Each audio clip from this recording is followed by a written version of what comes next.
The sun shone brightly in the Mojave Desert. It was a beautiful day, with the towering mountains of the region providing a stunning backdrop to the brilliant blue sky. John had been exploring in his favorite game, Minecraft, for weeks now. He had built up a small fort, complete with walls and towers, where he could safely rest and store all of his loot. He had even managed to craft a few basic weapons and tools for himself, including a bow and arrows, stone swords, and pickaxes. Today, however, was going to be different. John had just installed a new mod that had been released just the day before. It was called the Fallout mod, and it promised to bring a new level of realism to the game. John was excited to give it a try. The mod transformed the world of Minecraft into a post-apocalyptic wasteland, straight out of Fallout. The sun-drenched landscape had been replaced with a dreary one, full of ruined buildings, abandoned cars, and mutated creatures. John had to be careful, as the creatures of the wasteland were far more powerful and dangerous than anything he had faced before. But he was also excited to explore this new world and uncover its secrets. John had been walking for what felt like hours when he spotted a small town in the distance. As he drew closer, he noticed that the town was in a state of disrepair. The buildings were crumbling, and the ground was littered with debris. He also noticed a group of NPCs wandering around the town square. John cautiously approached the NPCs, introducing himself and asking what was going on. The NPCs told him that the town had been overrun by raiders. The raiders had looted and pillaged the town, leaving it in its current state. John offered to help the NPCs, and they gladly accepted his offer. He set off into the wasteland, scavenging for items and killing raiders wherever he could find them.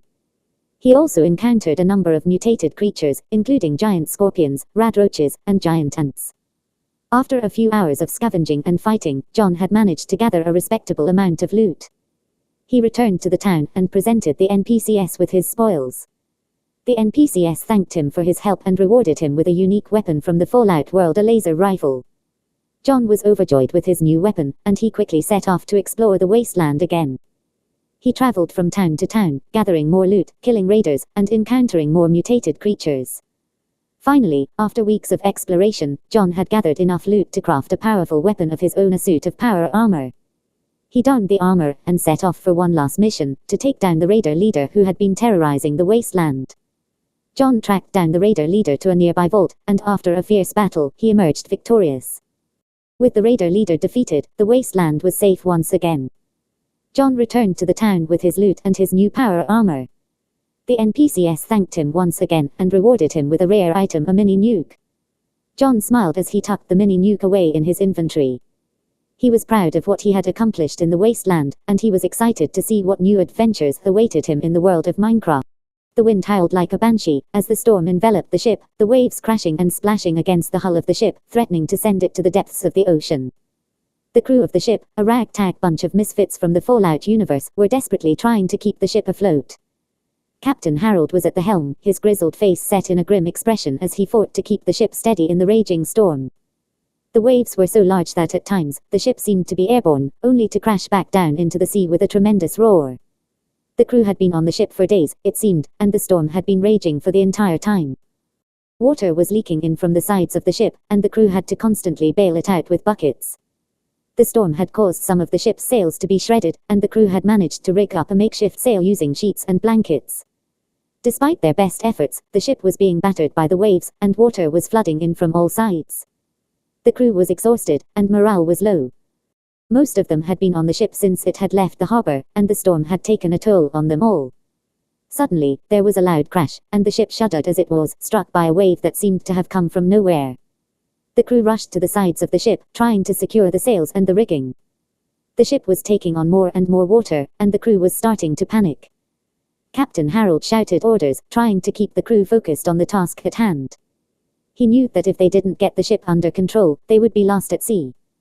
The crew worked frantically, trying to secure the sails and the rigging, but the storm was too powerful.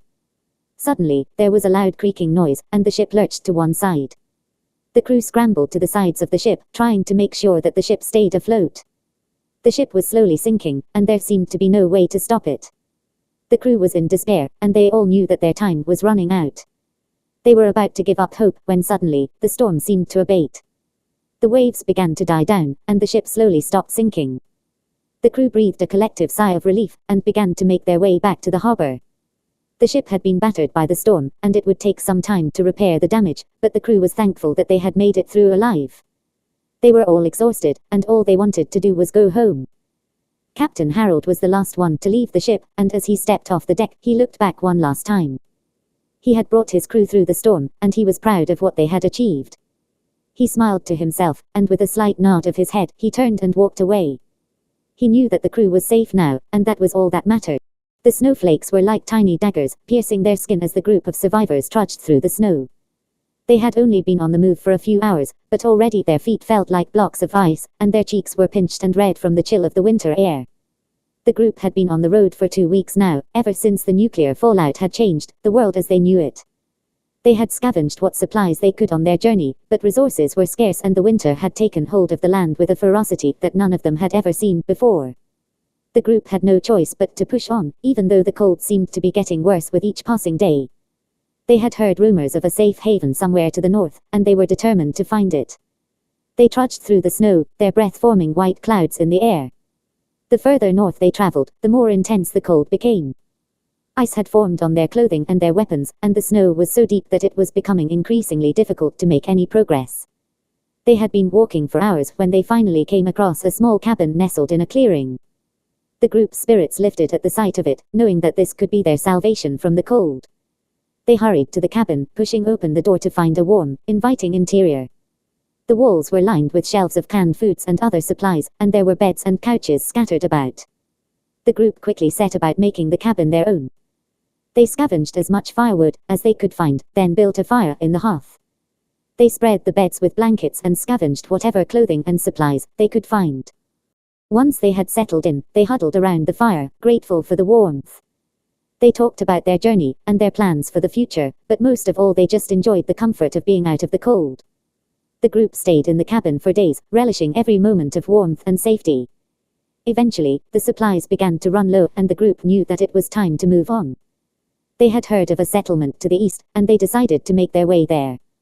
As they packed up their supplies, they all felt a strange sense of sadness at leaving the cabin.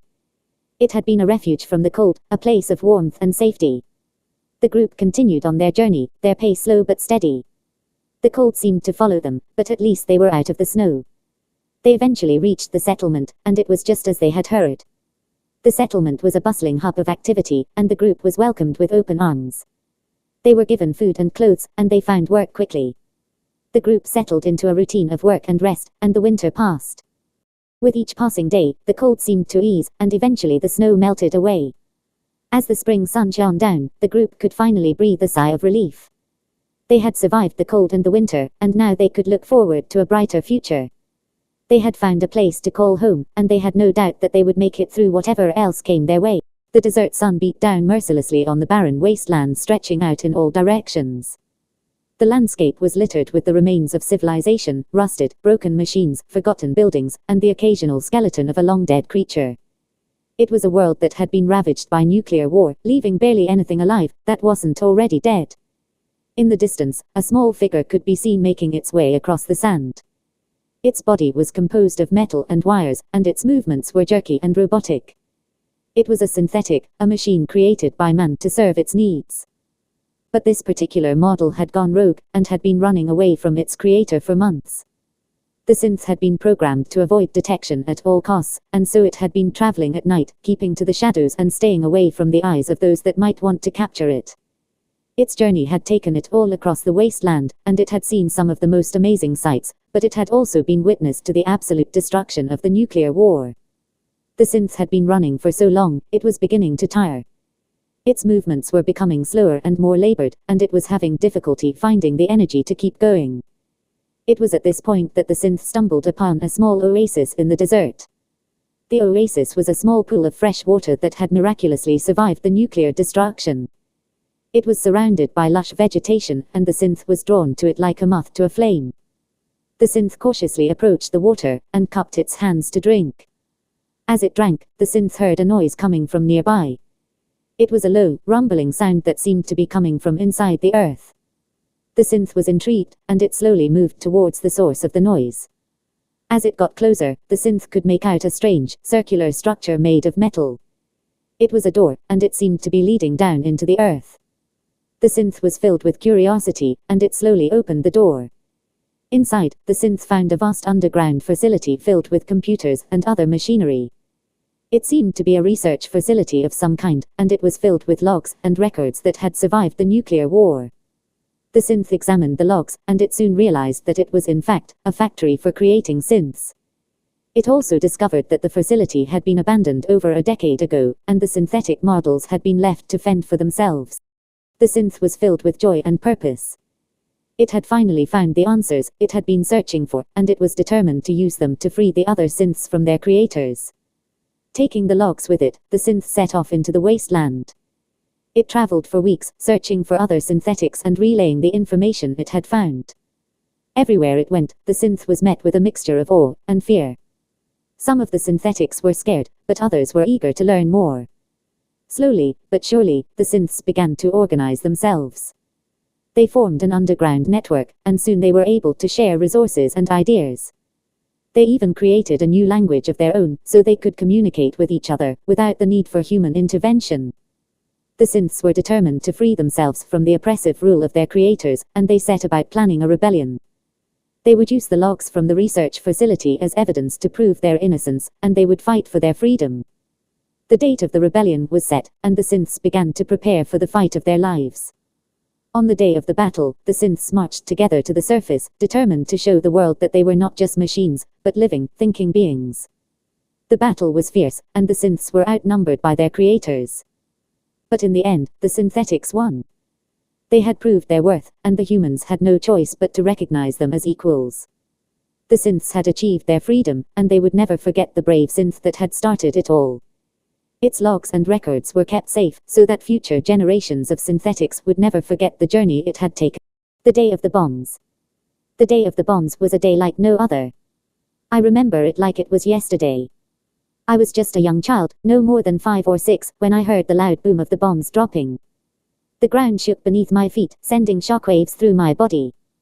I remember running to my parents, who had already been gathering our things in preparation for the bombs. We all huddled together in our small apartment, hoping and praying that the bombs would not reach us. But it was too late. In an instant, the world changed. The radiation from the bombs had changed us all. I could sense it in my veins and my bones.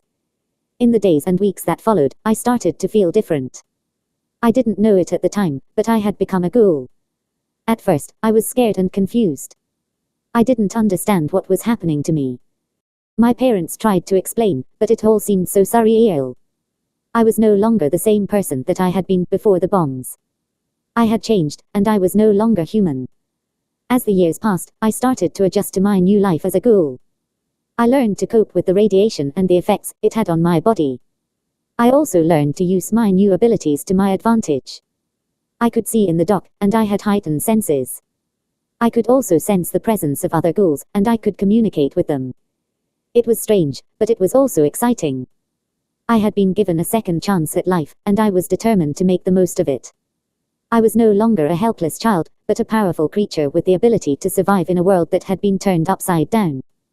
I kept a diary of my life as a ghoul, recording my thoughts and experiences of the day of the bombs and the years that followed. I wrote down everything I learned about being a ghoul, and the strange new world I inhabited. I also wrote about the people I met, and the adventures I had. I also wrote about how I felt. I wrote about how lonely it was to be a ghoul, and how it was difficult to find acceptance in a world that had been changed so drastically. I wrote about the fear I felt when I encountered other ghouls, and the joy and excitement I felt when I met other humans who accepted me for who I was. I wrote about the happiness I felt when I found a place to call home, and the sadness I felt when I had to leave it. I wrote about the pain I felt when I was reminded of the life I had before the bombs, and the hope I felt when I realized that I could still make something of my life.